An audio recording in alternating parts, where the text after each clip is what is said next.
Igneus organizm uchun kerakli mahsulotlardan biri hisoblanadi. Tarkibida sovuq preslangan sedana moyi, qovoq urug'i va ekstrakt. Bu juda ham kerakli mahsulotlardan biri hisoblanadi. Birinchidan qonni tozalab boradi, energiya beradi. Eng asosiylari immunitetni oshiradi. Virusli kasalliklarni oldini olishda, nafas olish tizimi kasalliklarini oldini olishda eng asosiy mahsulotlardan biri hisoblanadi. Juda foydali. Undan tashqari oshqozon tizim sistemasiga ham faoliyatiga yaxshi ta'sir ko'rsatadi.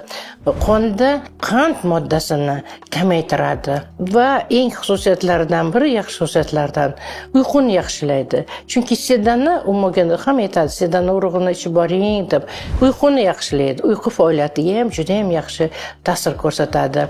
Undan tashqari erkak va ayollarda bepushtlikni yengishga ham yordam beradi. Buni ham bilib olishimiz kerak. Jigarni tozalaydi, organizm turli xil parazitlardan ham tozalaydi. Uning xususiyatlari juda ko'p.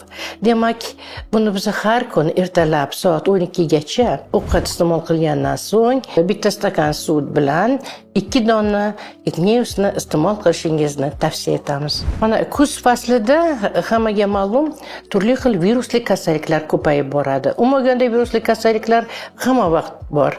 Biz hech qachon viruslardan qutula olmaymiz. Shuning uchun mana shu virusli kasalliklarni oldini olishda, nafas olish tizimi kasalliklarini oldini olishda eng kerakli mahsulotlardan biri hisoblanadi.